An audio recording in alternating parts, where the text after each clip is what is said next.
오늘 본문은 조금 말씀을 전하기 이렇게 쉽지 않은, 좀 매우 어려운 본문입니다. 우리가 강해 설교를 쭉 이어나가기 때문에 이 본문을 건너뛸 수가 없기 때문에 우리는 해야만 합니다. 그러나 오늘날과 같이 이혼이 좀 빈번하게 일어나고 있고, 가정마다 한 번쯤은 이혼을 고민 안 해본 가정이 없을 정도로 많은 시대에 오늘 본문을 바르게 전하기가 이렇게, 오늘 본문을 가지고 설교를 하기가 그렇게 만만치는 않습니다. 그러나 여러분, 오늘 본문을 차근차근 이렇게 저랑 함께 이렇게 풀어 가시다 보면 오늘 본문이 단순하게 이혼의 문제 하나만을 두고 지금 이 얘기가 진행되고 있는 것이 아니구나라고 하는 것을 여러분 아실 수 있게 될 것입니다. 그래서 저도 담대하게 오늘 말씀을 전하려고 합니다. 혹여나 오늘 이 본문을 통해서 나름대로 뭐 이혼에 합당한 이유를 이 본문에서 찾으려고 한다거나, 아니면 뭐 이혼을 하지 말아야 된다, 그것은 뭐 범죄다, 이런 식의 어떤 접근으로 오늘 본문을 보지 않으셨으면 좋겠습니다. 왜냐하면 오늘 본문은 단순하게 이혼을 하라 하지 말라 이러한 차원의 내용이 아니기 때문에 그렇습니다. 그리고 어느 누구도 그 가정, 그 사람의 형편과 상황 속에 들어가 보지 않고서는 감히 이혼에 대해서 언급할 수 없습니다. 그리고 이미 이혼한 가정에 대해서도 감히 정죄할 수가 없습니다. 그리고 이미도 우리가 앞부분에서 천국에서 누가 큽니까? 라고 하는 제자들의 질문을 통해서 예수님이 너무나 장황할 정도로 우리에게 말씀해 주신 중심 내용이 뭐였습니까? 긍휼함을 잃어버리지 말아라. 우리는 누구에게도 정죄할 만한 자격과 능력이 되지 않는 존재라고 하는 거예요. 그 우리 안에 긍휼을 잃어버려서는 절대 안 된다는 것을 이미도 앞부분에서 몇 주에 걸쳐서 우리가 나누었었습니다. 그렇기 때문에 오늘 본문에서 이 바리새인들이 예수 그리스도를 시험하기 위해 이혼의 문제를 꺼내 놓았던 내용, 이유와 그리고 나서 그 이혼의 문제에 대해서 반응하시는 예수님의 내용을 바르게 살펴보면, 오늘은 이 얘기가 단순하게 이혼의 문제에 국한되는 내용이 아니구나라고 하는 것을 여러분 보시게 될 것입니다. 그럼 본문으로 좀 들어가 보겠습니다. 예수님께서는 이제 갈릴리 사역을 다 마치시고 이제 유대 지경 안으로 이렇게 내려오고 계시는 겁니다. 예수님께서 갈릴리를 떠나 유대 지역으로 들어가셨다라고 하는 것은 무엇을 1차적으로 의미하냐면, 이제 예수님이 우리를 위해 십자가의 고난을 받고 십자가에서 죽어주실 때가 이제 가까워 왔다라고 하는 것을 말씀하시는 것, 보여주시는 겁니다. 그리고 여전히 그러한 예수님의 발걸음 뒤를 따르는 큰 무리들이 생겨났습니다.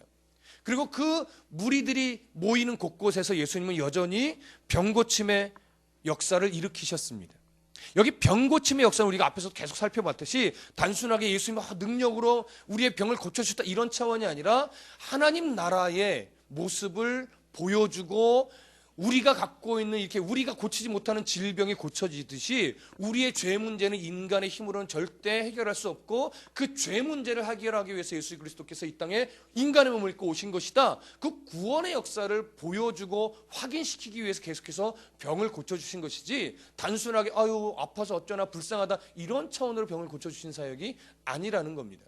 그러니까 역시 지금 이 유대 지경 안에서 무리들이 생겨나고 병고침의 역사가 일어났던 것은 뭡니까? 예수님이 십자가에 지실 때가 가까웠으며 여전히 그때를 향하여 백성들에게 구원의 역사를 보여주고 증거해주고 있으셨다라고 하는 사실입니다. 그래서 여기 큰 무리라고 하는 것은요, 예수님을 따르는 제자들이 늘어났다라고 하는 내용이에요. 원문에 가깝게 보면 제자들이 그렇게 늘어나고 있었습니다. 근데 참 놀라운 것은 뭐냐면, 예수를 따르는 제자들도 늘어났고 병고침의 역사를 통해서 구원의 역사가 선포되어지고 있는 그 자리에 여전히 또 누가 왔냐면, 예수 그리스도와 그 구원의 역사를 인정하지 않고 있는, 그리고 대적하고 있는 바리새인들도 그 자리에 여전히 왔다라고 하는 거예요.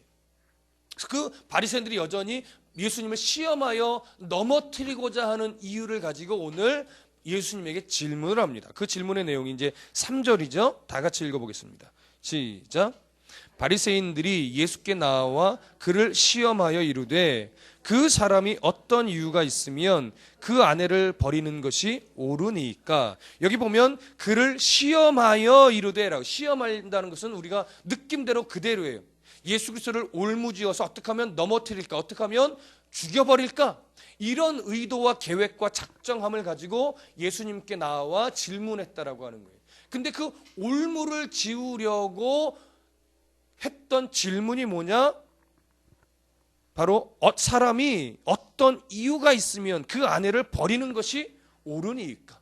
이 어떤 이유라는 것이 뭐냐면 바로 법적인 이유예요. 법적인 이유. 그러니까 당시 모세의 율법 신명기 24장 1절에 기록된 대로 이혼 증서를 어떤 수치스러운 일이 있으면 남자가 그 이혼 증서를 써줘서 아내와 이혼하는 것을 허용했단 말이에요.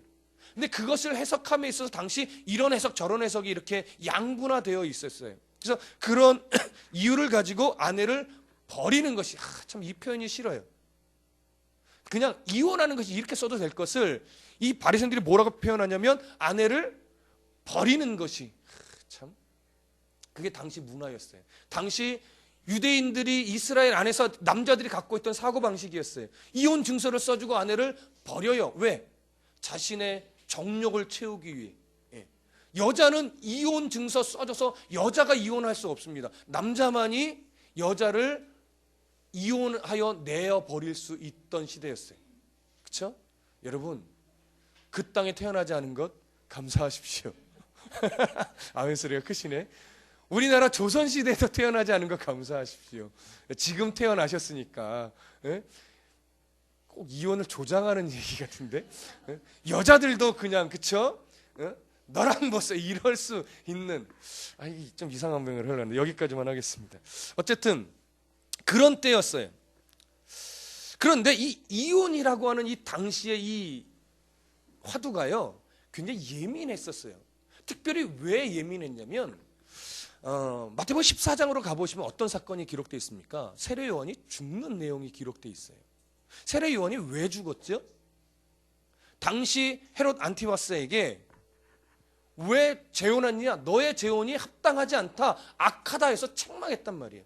많은 사람들은 그것이 잘못됐음을 알면서도 불구하고 감히 권력이 무서워서 입을 열지 못하고 있는데 세례 요한이 와서 그 헤롯에게 와가지고 하나님의 뜻에 합당하지 않은 이혼을 하고 합당하지 않은 재혼을 했다 이거. 이게 뭐냐면 당시 헤롯 안티파스가 말하자면 아랍 공주와 결혼을 했어요. 정략 결혼이었던 것 같아요. 근데 그 결혼이 싫었어요. 그 여자가 싫었어요. 근데 누가 사실은 마음에 있었냐면 자기 남동생의 아내인 헤로디아가 사실은 마음에 있었던 거예요. 그래서 이혼을 하기 위해 동생의 아내인 헤로디아를 뺏었어요. 그리고 재혼을 했어요. 그러면서 이혼을 해버린 거예요. 이 말이 안 되죠. 그것도 한 나라의 왕이. 근데 아무도 말을 못해요. 근데 헤롯이 와서 세례 요한이 와서 그것을 책망한 거예요. 그때 헤롯은 세례 요한을 두려워해. 사실은 그의 말씀의 권위, 일어났던 역사 이런 것들이 두려워해서 옥에는 가둔데 감히 죽이질 못해요. 근데 누구의 간괴로 말미암아 죽게 됐죠? 헤로디아의 간괴로 말미암아 목을 베어 죽임을 당했었던 거예요. 그렇게 지금 이 이혼의 문제가 잘못 건드리면 또 이 정치적인 문제에 휩쓸려서 누구를 대적하는 꼴이 돼요? 당시 권력자 헤롯을 대적하는 꼴이 돼요. 그러니까 지금 이 바리새인들은요 이런저런 이유로 가장 민감한 부분에 대한 질문을 하면서 예수님을 정치적으로까지 걸어서 죽일 수 있는 그런 가장 좋은 빌미를 지금 가지고 예수님께 질문을 한 거예요. 그러니 얼마나 이 질문이 중요한 질문이겠습니까? 그리고 그 정치적인 뿐만이 아니라 당시 이스라엘 문화 안에서는요 이혼에 대해서 두 가지 견해가 있는데 하나는 힐렐 학파, 바리새인 중에는 크게 학파가 두 학파로 나눕니다. 힐렐 학파와 샴마이 학파가 나눠지는데 이 힐렐 학파는 이혼에 대해서 굉장히 온건한 쪽이에요.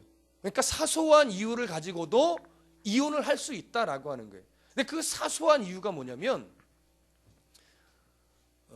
음식을 태웠다, 이혼의 사유가 됩니다. 음식이 맛이 없다, 이혼의 사유가 됩니다.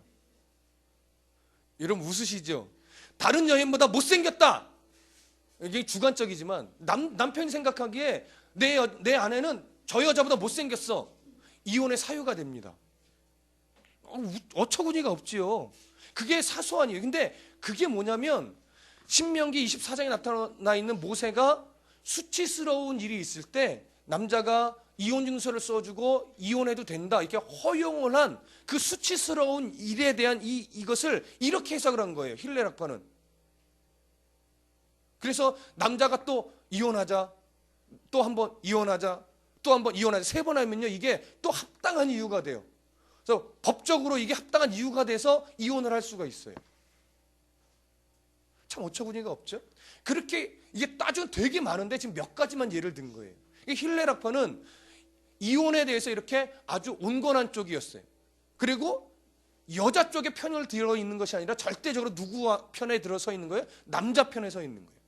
근데 샴마이 학파는 좀 강경파 쪽이에요. 그래서 절대 간음, 법적으로 이 성적인 범죄 아니고서는 절대 이혼할 수 없다라고 하는 강경파 쪽이 바로 샴마이 학파였어요.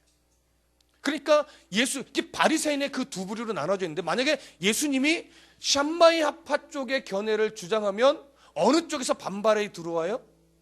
힐레락파 쪽에서 반발이 들어요. 만약에 힐레락파 쪽에서 편을 들면 어디서 반발이 올라와요? 샴마이 학파 쪽에서 반발이 올라와요. 그러니까 예수님은 이쪽에 해도 문제가 되고 저쪽에 해도 문제가 되고 또 자칫 잘못하면 당시 헤롯 대왕과 대적하는 입장에 또 서게 되면서 정치적으로 또 뭔가 물려 들어갈 위험도 있고, 그러니까 바리새인들이 보기에는 딱 예수 그리스도를 올무에 걸려 넘어뜨리기에 아주 좋은 주제가 뭐냐? 바로 이혼이라는 거였어요.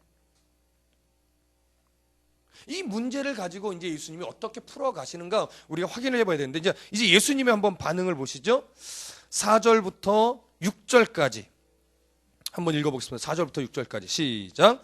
예수께서 대답하여 이르시되 사람을 지으시니가 본래 그들을 남자와 여자로 지으시고 말씀하시기를 그러므로 사람이 그 부모를 떠나서 아내에게 합하여 그 둘이 한 몸이 될지니라 하신 것을 읽지 못하였느냐.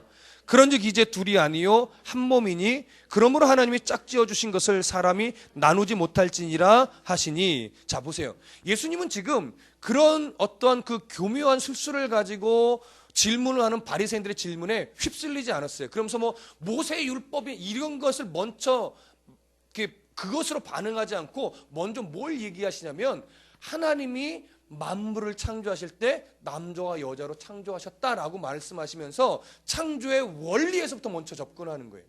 그러면서 5절을 보세요. 5절 중간에 보시면 그 둘이 한 몸이 될지니라 하신 것을 읽지 못하였느냐?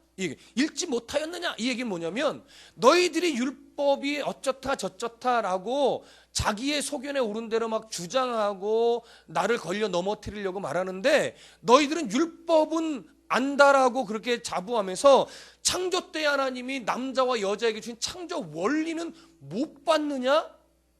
좀 더 적나라하게 이 바보 멍충이들아 이 얘기예요.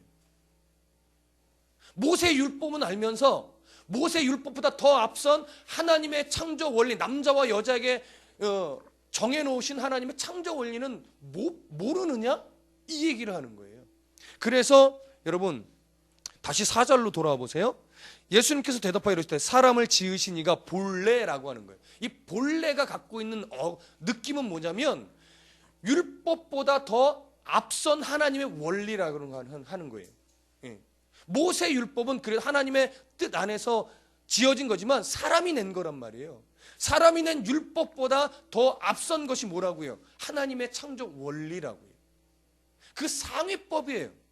그것을 지금 먼저 말씀하시는 거예요. 그래서 하나님이 사람을 지으신 그 하나님이 본래 그들을 어떻게 남자와 여자로 지으시고, 여기 이걸 헬라어로 보면 정관사가 없는 단수예요. 그러니까 한 남자와 한 여자로 지으셨다라고 하는 거예요. 그러니까 정확하게 일부 일처를 말씀하고 계시는 거예요.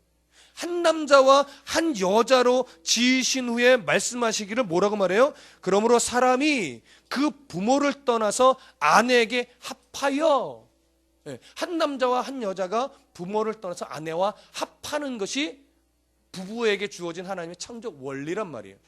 근데 여기서 우리가 좀 약간 여담적으로 아담과 하와에게 이렇게 말을 하셨어요. 부모를 떠나서. 아담과 하와의 부모가 누구예요? 하나님이요? 넓은 광의적 의미로는 그럴 수 있겠죠. 그러나 아담과 하와에게는 부모가 있어요, 없어요? 없어요. 그런데도 하나님, 예수님은, 그리고 하나님은 창조 때에 아담과 하와에게 부모를 떠나 이렇게 말해요. 이 부모를 떠난다는 것은 뭐냐면 너희가 부부가 되면 독립적인 너희 둘만의 관계 속에서 하나님의 뜻을 이루는 독립된 개체라고 하는 거예요. 그러니까 그 후손들에게 이걸 일깨워 주는 건데, 오늘날 부모가 사실은 자녀를 계속 결혼했음에도 불구하고 이렇게 그 부모의 세력 안에 있는 그런 가정들도 때로는 있죠. 창조 원리를 보면 이게 어긋나는 거예요. 결혼한 이상 이제 부모와 뭐 남남이다 이런 것이 아니라 이제는 하나님 앞에서 부부가 되면 독립된 궤체로 하나님 앞에 서야지 부모의 어떤 세력 안에서 뭔가를 이렇게 되어지는 것이 아니다라고 하는 거예요. 그리고 부모님도 내 세력 안에 결혼한 자녀를 두는 것이 옳지 않아요. 떠나 보낼 수 있어야 돼요. 그러니까 부모는 자녀가 결혼하면 이제 독립된 개체로서 인정하고 떠나 보낼 수 있어야 되는 것이고, 결혼한 부부는 이제 부모의 손을 떠나서 하나님 앞에서 하나님이 정해주신 가정으로서 서야 되는 거예요. 한 가정으로서. 그것이 창조 원리입니다. 그러고 나서 뭐라고 말합니까? 그 부모를 떠나서 아내에게 합하여, 이 합하여라는 헬라어는요, 악교로 강력본드로 붙여놓은 상태를 말하는 거예요. 헬라어적으로 볼 때. 그러니까 이 말은 뜰 수 있다 없다? 없다라고 하는 거야. 강력본드, 악교 같은 강력본드로 붙여놓은 것 같이 남자와 여자는 그게 합해진 거다라고 하는 거예요. 그러면서 그렇게 합하여 그 둘이 한 몸이 될지니라. 여러분, 남자와 여자가 한 몸이 될 수 있습니까? 그만 생각하지 마시고. 한 몸이 될 수 없어요. 근데 성경은 뭐라고 말해요? 한 몸이 될지니다라고 얘기해요. 여러분, 이 한 몸이라는 것이요, 둘인데 하나라는 거예요. 이 말씀 이해되십니까? 둘인데 하나예요. 삼위일체는 뭐죠? 성경에 보니까 세 분 하나님이 나오는데 그 하나님이 한 분이래요. 이거 설명 못합니다, 여러분. 삼위일체는 인간의 설명으로 이해되는 것이 아니라요, 하나님 안에서 믿음으로 나아갈 때 주의 은혜로 믿어지게 되는 거예요. 그걸 어떻게 설명해요? 세 분 하나님인데 그 하나님이 한 분이래요. 잘못하면 양태론으로 빠지고 잘못하면 삼신론으로 빠지면 다 틀렸습니다. 그거 아닙니다. 설명할 수 없습니다. 믿음으로 이해되어지는 겁니다. 그처럼 부부는요, 둘인데 하나래요. 근데 이 원리가 아주 기가 막히게 창조 때 나타나요. 짐승들은 하나님이 어떻게 만드셨죠? 종류대로 다 각기 창조했어요. 그런데 하나님이 남자와 여자는 종류대로 창조하셨어요? 남자라는 종류 창조하시고 여자라는 종류를 창조하셨어요? 아니에요. 남자를 만드신 후에 히브리어로 보면 그 옆구리 쪽에서 이렇게, 우리는 갈비뼈라고 번역을 하지만 성경 그 옆구리 쪽에서 이렇게 얘기해요. 정확히 뭔지 몰라요. 근데 아마 뼈 한 조각으로 만드셨을 거다, 이렇게 이제 우리가 생각을 하죠. 어쨌든 남자의 몸의 일부를 꺼내서 그것으로 뭘 만들어요? 여자를 만들었어요. 그러니까 남자 몸의 일부를 떼어내서 여자를 만들었으니까 둘이에요, 하나예요?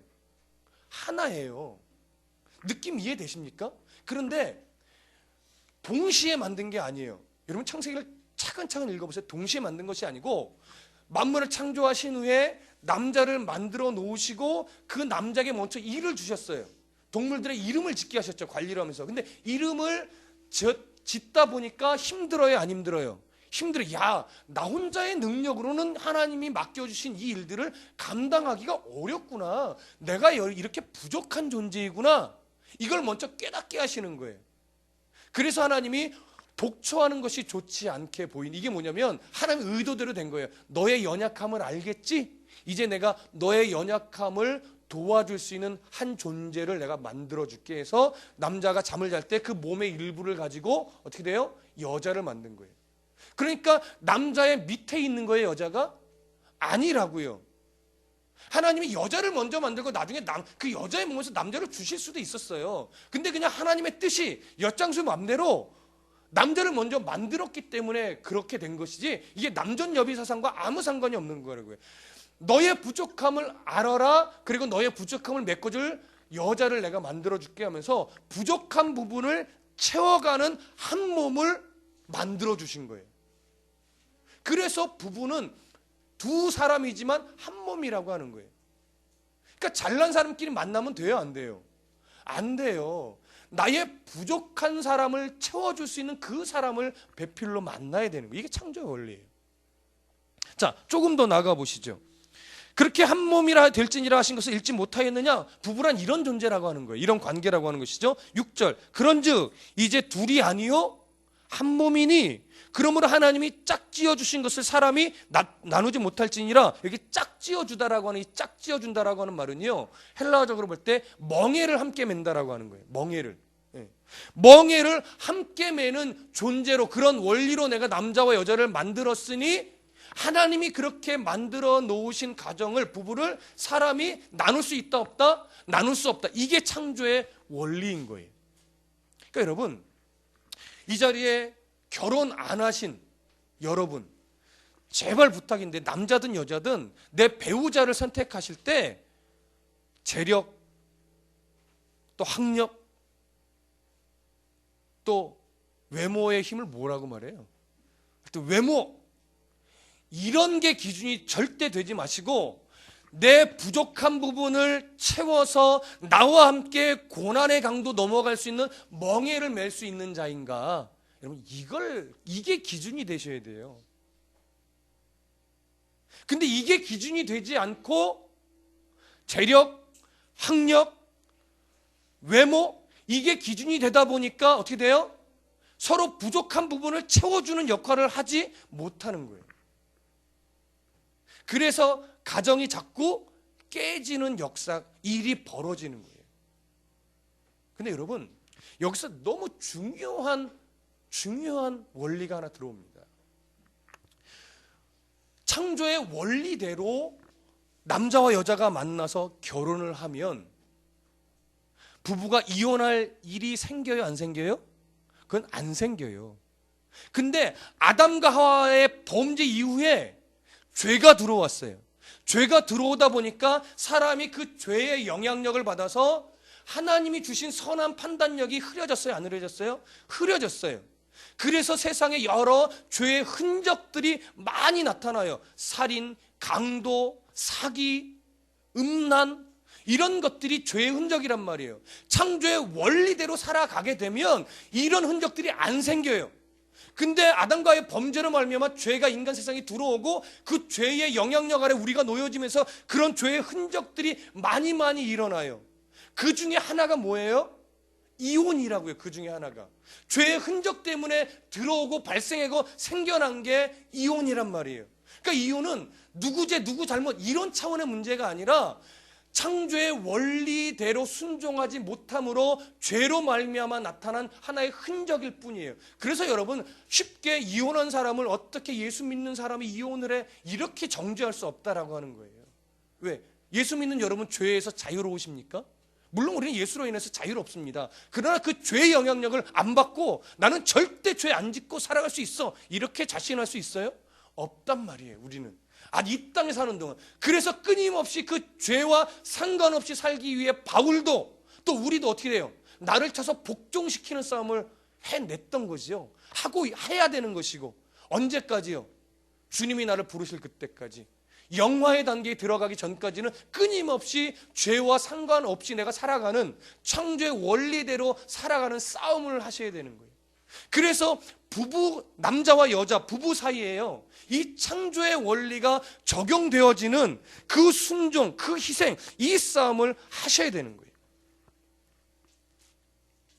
여러분, 18절과 9절 한번 보시죠. 오늘 본문 8절과 9절 함께 읽어봅니다. 시작. 예수께서 이르시되 모세가 너희 마음의 완악함 때문에 아내 버림을 허락하였거니와 본래는 그렇지 아니하니라. 내가 너희에게 말하노니 누구든지 음행한 이유 외에 아내를 버리고 다른 데 장가드는 자는 간음함이니라.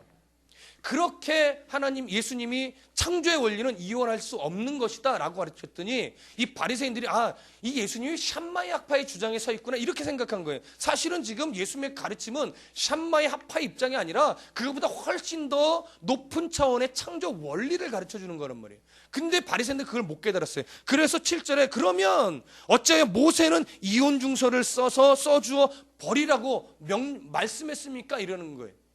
그러나 예수님이 가르쳐 주시죠. 8절에 모세가 너희 마음의 완악함 때문에 아내 버림을 허락했다 이거예요. 완악함. 그 완악함이 뭐예요? 우리 안에 있는 죄덩어리들, 그것 때문에 세상이 어쩔 수 없이 죄에 휩쓸려서 그런 범죄를 저지르고 완악함이 생겨났어. 잘못하면 여자들만 손해를 보게 된다 이거예요. 여자들이 버림을 당해서 불행한 삶을 살아가게 된다 이거예요. 그래서 아내를 쉽게 버리지 못하도록 이혼 증서를 써서 아내 여자를 보호하기 위해 그것을 허용한 것뿐이다 이거예요. 그리고 모세는요 그것뿐만이 아니라 이혼 증서를 쓰는 복잡한 절차를 만들어서 가능하면 이혼하지 않도록 하기 위한 이유로 이혼 증서를 쓰게 만든 거예요. 이혼 증서가요 이혼에 합당한 사유를 정식적으로 주기 위해서 모세가 그 이혼 증서 얘기를 꺼낸 게 아니에요. 절차가 복잡하게 해서 가능하면 이 사람들이 그것이 불편해서라도 이혼을 안 하게끔 하려고. 근데 후대로 내려올수록 그 마음과 그 중심은 다 잃어버리고 힐레락파 같은 경우는 그 수치스러운 일을 어떻게 쉬우게 이런저런 아주 사소한 일까지도 이유로 만들어 버렸고, 그 다음에 샴마야파는 그래도 10계명의 근거를 해서 가늠한 것 이외에는 안 된다 이혼은 이렇게 했던 거예요. 그것이 사람의 생각이라고 해요. 그러나 예수님이 이렇게 말하죠. 9절 내가 너희에게 말하노니 모세 율법보다 더 위에 있는 게 누굽니까? 예수님의 말씀이죠. 창조주이신 예수님의 말씀의 그 권위로 다시 한번 남자와 여자의 문제를, 이혼에 대한 문제를 다시 기준을 잡아주시겠다라고 하는 거예요. 그 기준이 뭐예요? 누구든지 음행한 이유 외에 아내를 버리고 다른 데 장가드는 자는 간음하면이라. 여기 음행이라는 것은 10계명에 간음하지 말라라고 하는 말과 접목되는 겁니다. 그래서 이 간음하지 말라라고 이 간음은요 언제나 성적인 부분이에요. 예수님이 성적인 부분을 갖고 말씀하신 거예요. 그래서 내 아내, 내 남편 이외에 다른 사람에게과 몸을 섞는 그런 잘못된 행위, 이런 것이 바로 음행이고 간음이라는 거예요. 그런 범죄 외에는 이혼할 수 없다라고 다시 한번 예수님이 이 창조 원리를 정리해 주신 겁니다.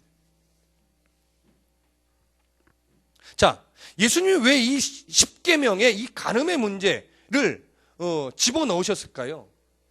사람이 역사 속에서 이게 쭉 거슬러 내려오면서 자꾸 사람 속의 성적인 욕망을 채우기 위해서 모세 율법을 이용하고 10계명을 이용하는 거예요. 자기 나름대로 막 자의적인 해석을 해서 이렇게 바꿔놓고 저렇게 변질시켜 놓았던 거예요. 그래서 그거 아니다, 잘못됐다, 다른 거 다 보지 말고 간음, 음행한 이유 외에는 이혼할 수 없다라고 예수님이 못을 박아버린 겁니다. 그렇기 때문에 여러분, 예수님의 이 지적은 단순하게 지금 이혼을 하는 것이 옳으냐 그르냐 이 문제를 이야기하는 것이 아니에요. 간음한 이유 외에는 이혼할 수 없다라고 못을 박으신 이유는 뭐냐면, 가정 안에 창조의 질서가 적용되고 그 원리의 지배를 받는 가정이라면 절대 이혼을 하지 않게 된다라고 하는 거예요. 그럼 그 가정이 창조의 원리가에 지배받지 않으면 이혼할 수밖에 없는 상황이 벌어지게 된다라고 하는 거예요. 그러니까 여러분, 우리가 분명히 아셔야 되는 것은 뭐냐면, 가정이 창조의 원리 안에서 바르고 온전하게 세워지려면 그 안에 창조의 원리에 순종하는 뭐가 필요해요? 희생이 필요해요. 그 희생을 배우는데 도움을 주기 위해 만들어진 것이 뭐냐면 이런저런 제목으로 만들어진 가정사역 프로그램이에요. 근데 그 가정사역 프로그램도 결국은 뭐냐면 그 말씀 안에서 가정의 남편이나 부부가 자신을 희생하는 법을 배우게 만드는 것이지요. 그러나 아무리 그 가정사역 프로그램이 도움이 된다 할지라도 거기서 희생하는 법을 배워내지 못하면 그 가정사역 프로그램에 참여해봤자 오래 못 가요. 결국 그러나 거꾸로 되짚어서 가정사역 프로그램을 참여하지 혹시 않는다 할지라도 말씀을 통해서 내 부족함을 깨닫고 내 연약함을 발견하고 나를 쳐서 복종시키는 훈련을 하면서 남편에게 아내에게 내가 희생함으로 섬기는 자리에 내가 서면 그 가정은 어떻게 돼요?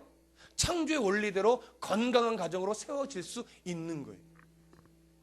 그러나 그것을 가정사역 프로그램은 조금 더 빨리 깨닫고 빨리 그것을 희생의 자리로 갈 수 있도록 성경을 정리하고 가르치고 또 여러 경험들을 토대로 해서 우리에게 빨리 그 길을 제시하는 거죠. 그런 면에서 참 도움이 되는 겁니다. 그러나 아무리 그 길을 알려주고 도움을 줘도 내가 희생할 각오와 준비가 되어 있지 않으면 그 프로그램은 내게 아무런 유익을 주지 못하는 거예요. 무슨 말씀인지 이해되십니까? 여러분, 그렇기 때문에 이 문제는요, 정말 내가 이 창조의 원리 안에서 내게 주신 배우자를 향해, 내게 주신 아내, 남편을 향해 내가 정말 이렇게 말씀 안에 가정을 회복시키기 위해 나를 희생할 준비와 각오가 되어 있는가, 이거를 보셔야 돼요. 그러니까 이게 가정 안에서 남편과 아내가 둘이 희생의 싸움을 싸우려고 둘이 애쓰고 있느냐, 아니면 한 사람이 홀로 애쓰고 있느냐, 그 두 모습이 되는 거예요. 둘 다 애쓰지 않으면 뭐예요? 그냥 스스럼 없이 갈라지는 거. 오늘날의 가치관이죠. 그런데 예수를 믿는 가정은 계속 말씀으로 푸시를 받는단 말이에요. 우리가 이렇게 이혼할 수 있는가? 그러니까 어떻게 돼요? 그러니까 때로는 두 사람이 가정사역에 들어가기도 하고 때로는 홀로 가정사역에 들어가기도 하죠. 두 사람이 들어가면 훨씬 더 빨라. 왜? 둘이 희생하는 법을 말씀을 통해서 계속 푸시를 받으니까 둘이 낮아지면서 서로의 부족함을 채우는 관계로 빨리 들어갈 수 있거든요. 근데 예수 믿지 않는 남편이나 예수 믿지 않는 아내로 이렇게 결혼할 때부터 이 함께 멍에를 매는 기준으로 결혼을 하지 못하고 이런저런 나의 개인적인 가치관을 가지고 결혼했다면 한 사람밖에 예수를 안 믿잖아요. 그러면 먼저 믿은 자 안에 뭐가 있어야 돼요?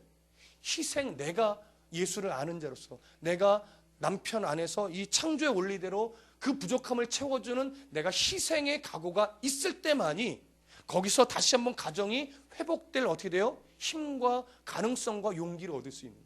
그러니까 철저하게 남편이든 아내든 서로 간이든 한쪽이든 이 성경의 원리대로 창조 원리가 내 가정에 건강하게 세워지도록 희생할 각오와 준비가 되어 있지 않으면 가정이 정말 건강하게 세워가기는 힘든 거예요. 그래서 먼저 믿은 여러분들이 어떤 각오를 하셔야 돼요? 희생할 각오를 하셔야 돼요. 아무리 예수 믿는 부부라 할지라도 이 각오와 준비가 안 된 상태로 결혼한 가정들이 있단 말이에요. 그래서 아무리 예수를 오래 믿었어도 이혼한 가정이 생겨요. 그러니까 그러지 않기 위해서 우리들이 어떻게 돼요? 지금부터라도 그리스도인다운 희생, 섬김, 짝지어진 것을 사람이 나눌 수 없느니라 이제 둘이 아니요 한 몸이니라 이 원리가 적용되는 가정이 될 수 있도록 여러분 애쓰시고 노력하셔야 돼요. 그리고 그런 기준으로 여러분들 앞으로 배우자를 만나시고 선택하셔야 돼요. 잘생겼다. 예쁘다. 여러분 잘생기고 예쁜 거는 석 달밖에 못 갑니다. 이해되시죠? 석 달이면 잘생긴 것도 끝이고 예쁜 것도 끝이에요. 그 다음부터는 뭐예요?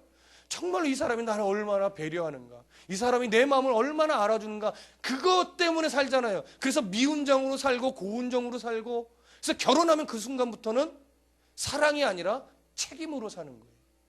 부부는 첫 만남은 사랑 때문에 만날 수 있죠. 그러나 만나고 결혼한 이유는 뭐 때문에 살아요? 사랑 때문이 아니에요. 여러분, 하나님이 짝지어진 것을 나눌 수 없다는 그 아내로서의 책임, 남편으로서의 책임을 가지고 살아가는 거예요.